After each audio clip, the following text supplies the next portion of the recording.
Thank you very much first to Brendan and TTIC for inviting me. It's a great honor. I know you are all very tired after last night, so I hope I will not be too tiring too. I'm going to say a few words about what I've been doing since about 3 years on the use of mobile phone in ICTD.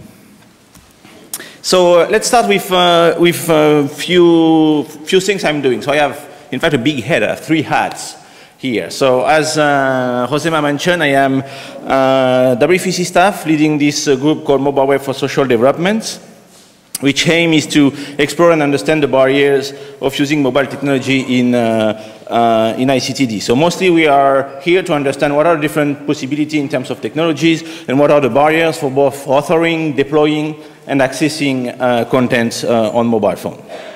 So the aim of this group is to deliver, to build and deliver such a roadmap for the end of the year. So then it's good to have a roadmap which identifies some action to engage, to solve some of the barriers, but it's even better to engage these actions. So Tim Berners-Lee unveiled last September his new foundation called the World Wide Web Foundation, which has 2 major aims. One is ensuring global leadership in the web and ensuring that the web stay free and open and still grow. That's one thing. And the second major area for the Web Foundation is the one I'm leading. It's called Web for Society, which is really exploring how the web could be potential help in development and how can all people of the world benefit from the web. So that's something that's just starting. And the last hat I have is an EU hat. I am a manager of an EU project called Digital World Forum.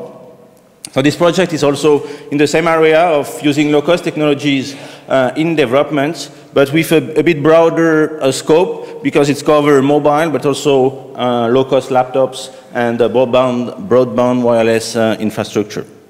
And it has a specific focus on Africa, Sub-Saharan Africa, and Latin America. So you have URI for if you want further information on all this point.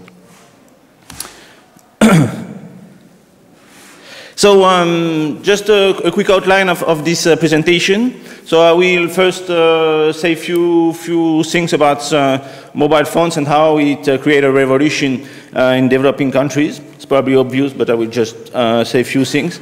Also give my view of what is ICTD, what are the major challenges. And then we look at mobile phone and what kind of hope it brings to the domain. What is the current state, challenges, and next step to resolve those challenges. And I will finish on also putting the mobile phone in a broader context of other low-cost technologies, as I mentioned.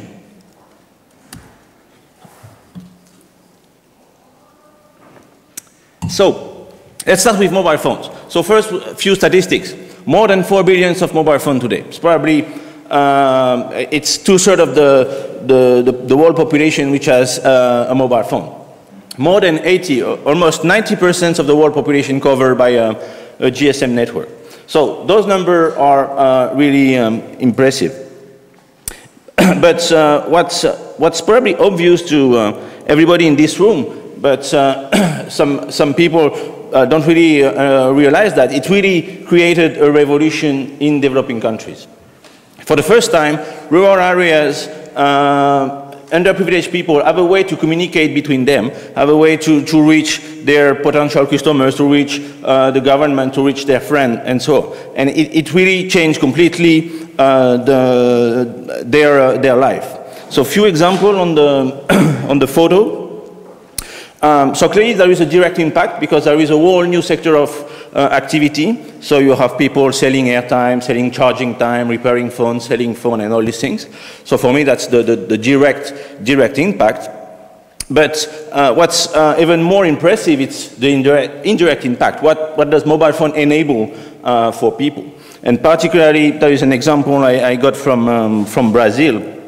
But that's something you see in all the town you go today, like in Africa. You see many, many small signs with just a phone number and a job, like painter or car reparation or things like that.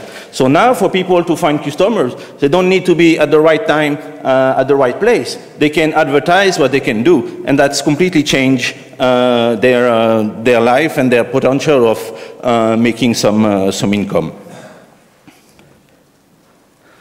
I'm sorry for these slides, because I don't have the right resolution. So while it really changed the developing world, there is still no evidence that mobile phone, just as a person-to-person communication, has a real impact on development challenges, has really reduced poverty or improve access to services.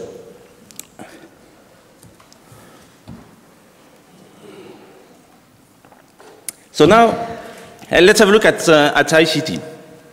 So ICT, in our world, in the Western world, it has also changed the world. Again, direct impact, which is, direct impact, which is this new sector of activity, IT companies, web companies, and so on. But it's also changed the way we live. All teenagers today have friends all over the world. The way we move, we know when we go somewhere, we know the hotel, we know the hotel owner, and so on. So ICT really changed. Sorry.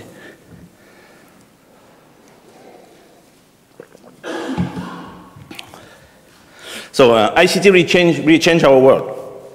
And there is, since 15 years, there is those people who are really believing that ICT has also the potential to have an impact on ICT challenges. So mostly the idea behind ICT is that it is a way to bridge the historical divide, access to health, education, finance, government services, and so on. So that's the hope behind ICTD since 15 years. So what is the major challenges for the sector? So for me, I see three major points. So the first one is connectivity. Without a device and without a minimal bandwidth, you don't have ICT. So that's the first level. Without that, there is no ICT. But it's not. Many people have said that during the last 2 days. But it's not because you have connectivity that suddenly people have a better life. What you need then is information. So you need services on health, on education, on government, on finance, and so on. That's the service that really improve people's life. So that's the second point. And the third point, you may have a great device, you may have a great bandwidth, you may have wonderful services, but if people cannot access those services, they are completely useless. And there are many reasons why they could not access a service. They may be not affordable, too expensive. They may be not accessible because they are not in the right languages. They are not usable because the interface is not comprehensible, or because people cannot read or understand those. So, for me, if you don't have these three blocks, ICT is useless.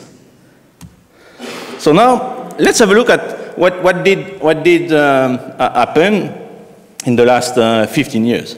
So mostly the focus so far has been for, I would say, 90% on the connectivity. So it's the concept of telecenter.